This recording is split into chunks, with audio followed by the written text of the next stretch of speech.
All right, good morning.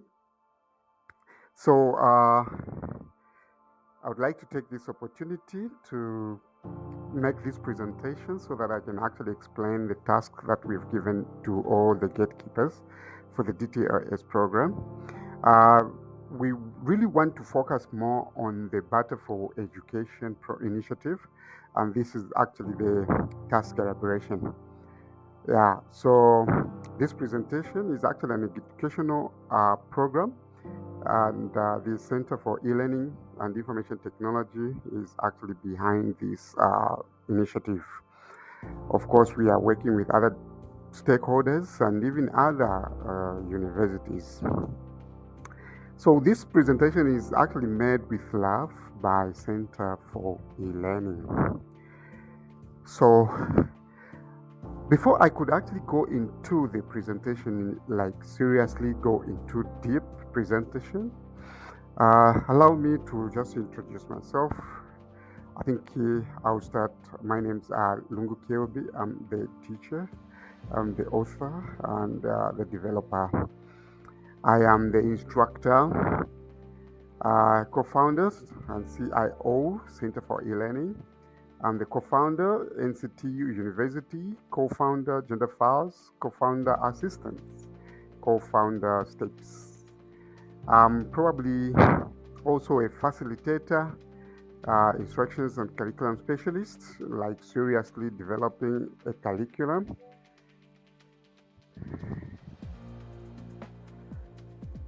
I'm a freelancer, meaning I do some private jobs, especially online, in graphics and UI, UX design. I'm a consultant, especially in terms of programs and projects. And I'm an entrepreneur in terms of entrepreneur skills and also the computer basic skills. I think you can actually probably read about me. There's just this short narration of me. I will leave it to you to actually read so that you can know me better. I know you know me. Most of you have met you during the presentations, during the on orientations, but maybe you never knew exactly who I am. But obviously, you know very well that I'm the center director. So let's dive into the presentation. And in order for me to kickstart this presentation, I basically want to start with a statement. If some people don't have money to pay for education, bartering for education is an excellent way to obtain an education without having to pay for it. Bartering is a form of trade that facilitates the exchange of goods and services without relying on monetary transactions. So, this statement is basically what we are talking about, and it is from this that we will definitely get our activities going. Now, obviously, you would actually want to know the Center for E-Learning is actually a place where research is actually done. Everything we do is finding out whether this works, this doesn't work, and then we move on. All right, let's go into the definitions. Bartering for education definitions. The first definition says bartering for education refers to a method of exchanging goods or services in order to obtain education opportunities or resources rather than relying on monetary transactions. In this context, individuals or organizations negotiate mutually beneficial deals where they offer their skills, expertise, or physical products in exchange for educational services or materials. So, this kind of education is actually education for the poor. In the Western countries, these things have actually been happening for centuries or decades. In an African context, it's actually something that has not really happened. Uh, we hope we'll actually pioneer this and see success out of it. So, what is bartering for education too? In a professional setting, bartering for education empowers individuals to leverage their expertise or assets for accessing educational programs, courses, or workshops that might be beyond their financial means. We move on to the third definition. This practice epitomizes a contemporary approach to education, acknowledging that acquiring knowledge rests not solely on financial capabilities but also on the exchange of valuable skills, experiences, and resources. Let's move on to the next slide. I want to say, what is bartering in a single word? It's actually without money. Let's look at these interpretations through graphs. Money where there is enrollment which is actually going a little bit down. Paid for education, it is the fees that are actually very high, and enrollment is on the lower side, meaning where there's money, enrollment is actually going down. Where there's no money, on the bartering way, we're talking about enrollment going up, bartering for education, the fees are actually going to zero. So this is exactly what we are trying to look at. And obviously you would actually want to find out, why are we going a mile, or why are we going all this way to explain all this when the task is simple and straightforward? We can actually just explain in order for you to explain. You are actually our gatekeepers. And some of these concepts are things that you would definitely have to come to know and be able to move with. So, some of the features that actually go with bartering for education: there is flexibility, where students could offer a service in exchange with education. There is cost effectiveness also. Students can exchange time, talent, and resources for education. Community building. Students and schools can build a sense of community through mutual relationship. And all these are the features. We move to the problems this bartering for education comes to sort out. First and foremost, we're looking at poverty. I think poverty in a Zambian context is actually high. I'll tell you that those of us who have passed through poverty, when you come out of it a little bit, not much, you would actually see how stupid you were when you were on the other side. But I'll tell you one thing, as I do the presentation, poverty cause. We would actually move from one place to the other, but we would actually forget that I was this side, and then we would start doing things that would actually make us become poorer and go back to where we were. Then there is poor economy. Obviously, Zambia is one of the countries that are not performing very well in terms of economy. Illiteracy, I think you would bear with me. So many people have actually walked out of school and are not able to read and write.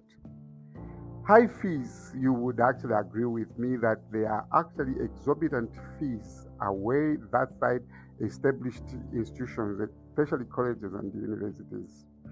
Then there is low income. I think most of us would actually say that we get very low money. And anyway, we say we get very low salaries and there's low whatever wages and all that. So that is actually the biggest thing that is actually characterized in most African countries. Or yeah, and then the distance also is another thing. But we are basically looking at if we want to mitigate most of these problems, ladies and gentlemen, we would actually want to talk about education for all. How would we take education to everyone? I think this is the most important thing that we have taken ourselves to make sure that we use necessary technology to make sure that each and every person can actually access this education. Not just at lower levels, even at higher levels, so that at least when so many people are educated, the country actually strives to go up in terms of development.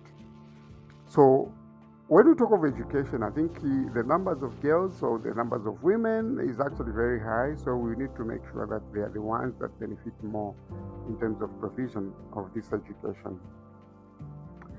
Empowering a girl or women, deliberate programs are actually particularly designed to make sure that the young women, the girls, have that consideration so that they actually reduce poverty amongst them.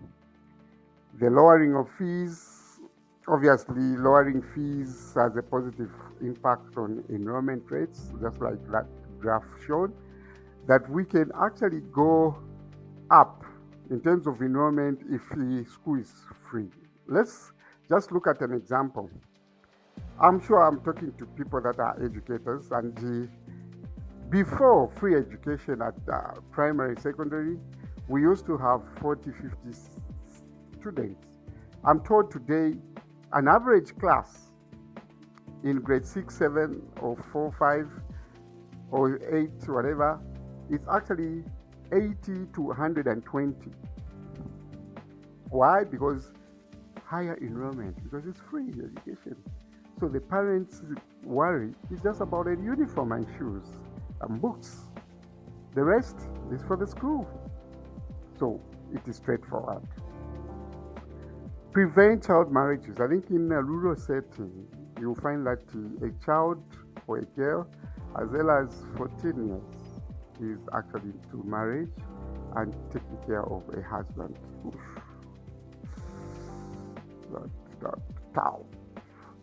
So that is basically the way we can actually. So we basically need to discourage this because these have actually an impact on economic development.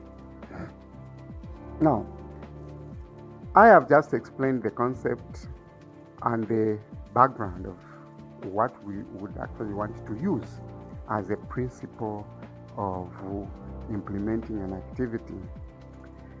So we call it the initiative. So this initiative is designed to create a symbiotic learning environment where education becomes accessible to everyone. And when I say everyone, ladies and gentlemen, I mean to those that deserve, but they can't because they are in a situation that does not support them. So regardless of their financial situation or circumstances, they definitely have to get this education. I think you would actually concur with me in most of our communities, whether in Lusaka, Ndola, everywhere, Lufanyama, whatever. When you go in those communities, you would actually be so sorry. You see most of these boys and girls complete school,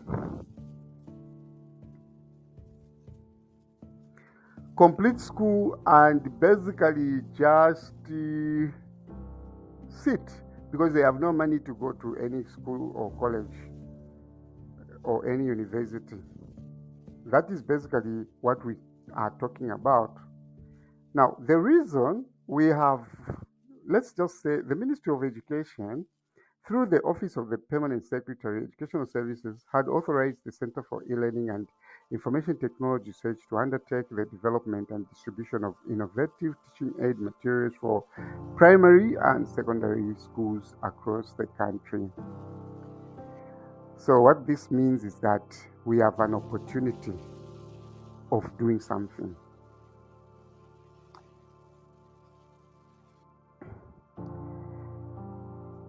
This significant opportunity, ladies and gentlemen, is a milestone in Zambia's education sector, ensuring that all schools in the country have access to high quality teaching aids.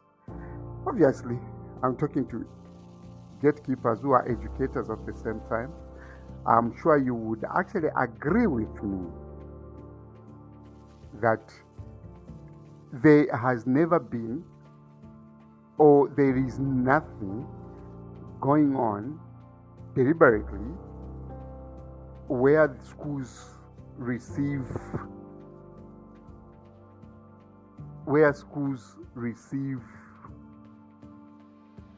teaching aids. I think that is one thing that we really need to make sure that we agree. Under this authorization, ladies and gentlemen, the center is actually going to create comprehensive bundles of teaching aid materials tailored for the unique needs of primary and secondary schools. So we have a business. It's more like we have a contract. We have an authority to be able to create these teaching aids in numbers, big numbers. We have 10,691 schools in Zambia. Maybe today they have even grown. That's data I had a long time. So this has actually grown. So the idea here is that we need to have a plan. What is actually the plan? The plan is to locate and choose individuals from the community, including men, women, adolescents, and youths. Ladies and gentlemen, when you talk about these people, they are those that are actually want to learn. They are those that want to live well. They are those that want money, but because of lack of education, they cannot do anything. So they have faced difficulties in pursuing higher education due to financial limitations. Now it is high time we locate them, choose them, so that these individuals will be provided with training in digital skills, empowering them to become self-reliant and make meaningful contributions to society. Additionally, our aim is to create and disseminate superior teaching aids resources to all schools across Zambia. Now, look at the dimension or how huge, because I would actually tell you that each school, if you were to sit down, each school, if it's coming from grade 1 up to grade 7, it needs not less than 2,000 teaching aids in all subjects. Now, if it is going up to grade 9, it means it needs more. If it is going up to grade 12, oh my dear God, it's plenty. Colleges also need these to be able to use them to train teachers. So we have a very huge opportunity. It's not just a small one. Now, for us, this is actually an opportunity that we call empowerment. So we empower the participants through a sustainable job market ecosystem.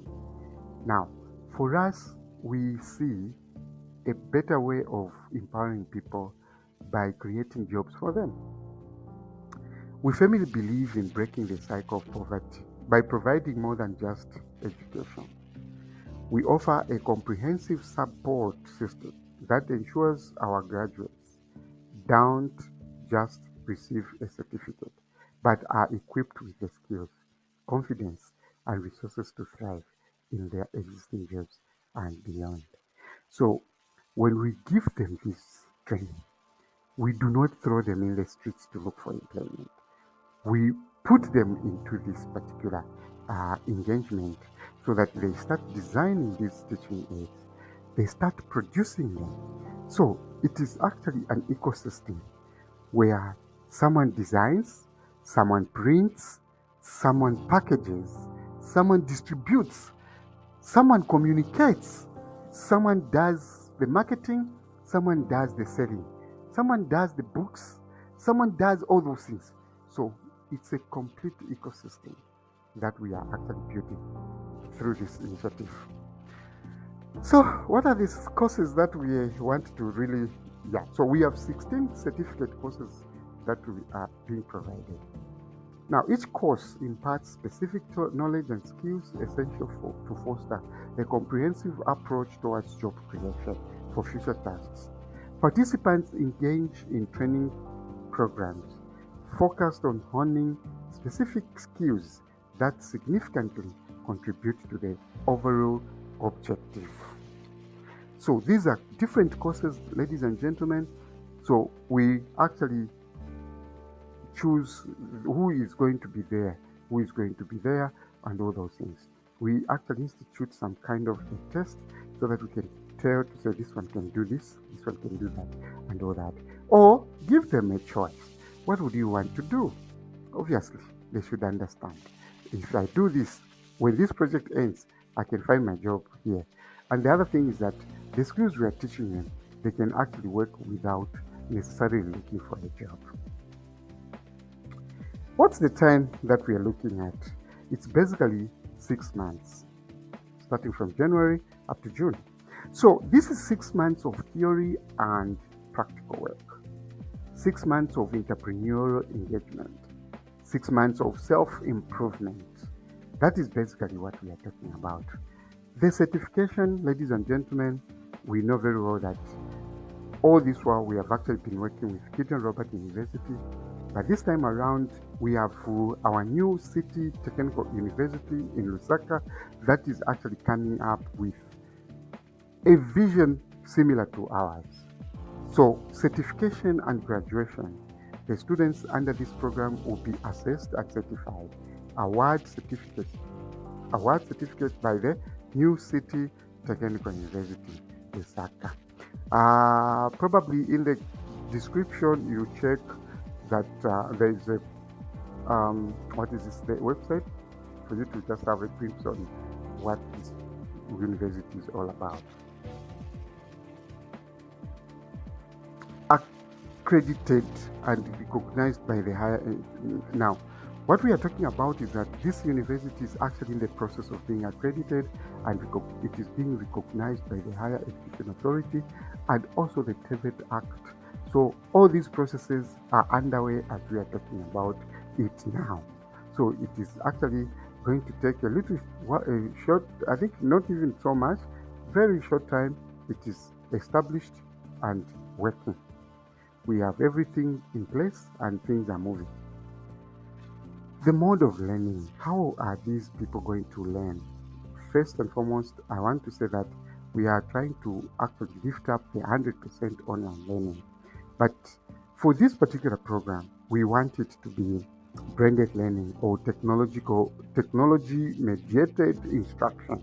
So it's a blend and hybrid type of learning where they go in a classroom and also learn online. So the computers that we are taking to the districts, the computers that we are actually doing whatever and all those, they would actually help us to teach online. But there's also the handy practical work that we need to do with these people. So this is actually what we are talking about. So an approach to education that combines online educational materials and opportunities for the interaction online with the physical place-based classroom methods. So that is exactly what we are talking about. Now, let's look at the fees. So, the bartering way, the Center for E-Learning and Information Technology aims to facilitate a barter system for knowledge exchange by involving gatekeepers and applicants. And then the money way, only individuals with a prerequisite qualification who assume supervisory responsibilities will be eligible to register and undergo training upon payment of 3,000 kwacha. Now, obviously, as we create this group, we need certain people that are already advanced in terms of knowing. And we are looking at teachers, especially those teachers that have graduated in various skills. They have a diploma, they have a bachelor, but they are not yet deployed by government. So that we give them an opportunity to learn other skills and be able to give a supervisory role to these, because we are getting these people direct from school, so they would need some people, they would actually get some like control or probably show them how to. So these people will learn together, but at the time of practical implementation of the project, these teachers who are not yet deployed would actually be working as supervisors of these ones who are actually working. So it depends entirely on that. For example, a teacher who has actually done business studies would actually do bookkeeping certificate, because it's another thing, so that after that they would actually supervise the bookkeeping thing and all that. They also provide that expert guidance and at least share knowledge with the other. So we are just blending so that there's this learning process that is actually taking place in every sector or every place that we are operating. What are the dates and times that we are talking about? Ladies and gentlemen, the application process ends on the 30th November 2023. The bartering support starts the moment the applicant completes the application. So, for example, if the applicant completes the process today, then we actually begin to see how best we can start navigating and pushing them into the bartering system. We would actually want to discuss this at the lower levels. So basically, that is what we are saying. The training date starts. The training start date is basically on the 10th of January 2024. By that time, a lot of activities would have actually happened. As soon as we get the people that, especially December, will be engaged into a lot of things, especially if we are to do the bartering system. The requirements and considerations, ladies and gentlemen, we just need people who have actually done grade 12 or levels. A grade 12 school leaver with 3 credits or 4 passes is actually okay. We also want just anyone who has a GCE certificate, could be just at least 3 passes is fine. We are not looking for so much. And then deployed educators, supervisory role, these are actually people with diploma or bachelor qualification. So these are the people that we will actually work with. What is our promise? Our promise, ladies and gentlemen, is an empowerment of participants. We firmly believe in breaking the cycle of poverty by providing more than just education. We offer a comprehensive support system, a sustainable job market ecosystem, connecting participants with meaningful employment opportunities, mentorship programs, and industrial networks. We pave the way for their success, transforming lives and communities in the process. So those are the things that we are promising the candidates or the applicants, so that this is what they are actually going to get. Now, what is the task here? The task for the gatekeepers is basically to identify and select. Through gatekeepers, we identify and select men, women, adolescents, and youths in the communities who would earn back hope of achieving their dream regardless of their financial constraints. So, when we talk of men, women, they are people. They could have finished grade 12 a long time ago, and they have actually grown up with it, forgot about school because they never had that opportunity, but we can still get them back so that they actually just do something in life. That is why we are talking about people from 18 to 35. Between this age, we can actually pick people that can actually be part of this. Then each gatekeeper identifies 5 to 10 applicants. Now, when you look at the 5 or the 10, depends in the area you choose to work. You can actually get 5, you can actually get 10. And obviously, that is a thing that really needs to be cherished. So, when you are doing this, the golden rule, number 1, ladies and gentlemen, is that you have a 700 quarter per day level of effort, maximum 3 days effort that brings in participants or results. That is 5 to 10. Those are the results. And that is the whatever. And then we have another golden rule, number 2. It's actually the goal. What is our goal for this particular activity? We have only one goal: to rebuild hope where there was no hope. So, 1, we are bringing happiness. No hope, rekindle it. So that is actually the thing. So, golden rule number 3, the overhead should be limited. Keep only the absolute necessary procedure. What we are saying is that please do not spend so much money in doing what you are doing. Please don't. Just do it normally in your community. Talk to people, whatever, those things, but do not. Now, in a case where you print application forms, then tell us. We would actually reimburse. That, because obviously printing may not even be 10 quarter or whatever. So that is basically what we are talking about. Now, I want to say that embracing technology empowers professionals to stay ahead of market dynamics, adapt to changes and gain a competitive advantage. It is crucial for professionals to approach technology proactively, continuously, seeking opportunities to enhance skills and incorporate new digital solutions into their workflow. You have actually come onto this because you embrace technology, and we are here to be with you all the way up to the end. Whew. Thank you very much for being with us. I end my case, and you have a good day.